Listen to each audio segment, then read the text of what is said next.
इस वक्त मौजूद है नेता प्रतिपक्ष गुलाब चंद कटारिया जी। सर, है वो बजट चारों विधानसभा क्षेत्रों के लिए बेहतरीन है, इसलिए इस बार जीत सुनिश्चित है।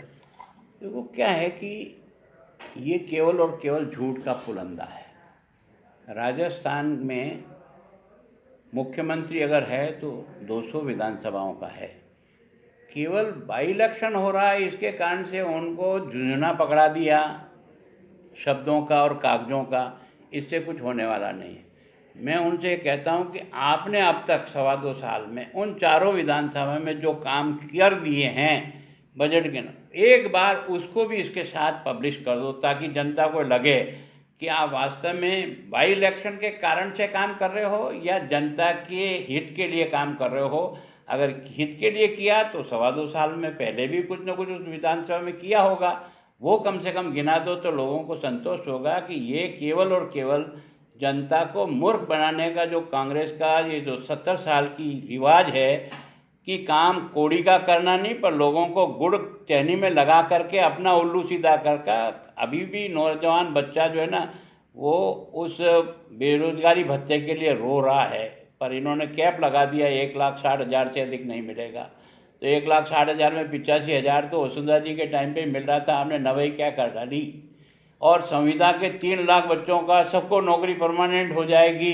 अभी इनका शिक्षा मंत्री बोला है कि पंचायत सहायक जो 27,000 हैं, जो बच्चे 8-8 साल से वहाँ झक मार रहे हैं कि सरकारी नौकरी हो जाएगी, सर वो 6,000 में काम कर रहे हैं। उन बच्चों के घर पर क्या बीती होगी तुम्हारे इस शब्दों के बोलने के कारण से। इन पर विचार ही नहीं होगा, पैरा टीचर पे विचार ही नहीं होगा।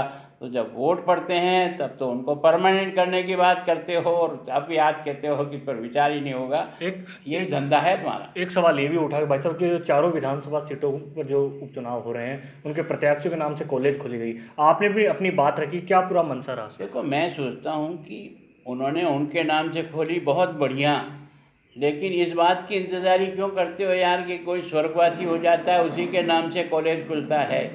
अगर तुम्हें कोई लगता है कि तुम्हारे पार्टी के बाकी लोग भी जो स्वर्गवासी हो गए हैं लेकिन वेल नोन फिगर के रूप में उन्होंने राजस्थान की राजनीति में काम किया है, तो इतने साल पहले तुम तीसरी बार मुख्यमंत्री हो, एक भी उनके नाम से कॉलेज की घोषणा तुम्हारे द्वारा की हो तो उसका नाम बताओ। एक सवाल भाई साहब ये भी है, आज से वसुंधरा जी अपनी धार्मिक यात्रा शुरू कर रही हैं, शक्ति प्रदर्शन के रूप में कांग्रेस बता रही है उसे क्या देख रहे हैं पूरे? मैं सोचता हूँ कि वसुंधरा जी अगर किसी को ये टेलीफोन करे या उनके ऑफिस से टेलीफोन आवे कि मेरा जन्मदिन है और आप लोग यहाँ आओ, तो वो जाता है, उसमें शक्ति प्रदर्शन क्या हो गया है।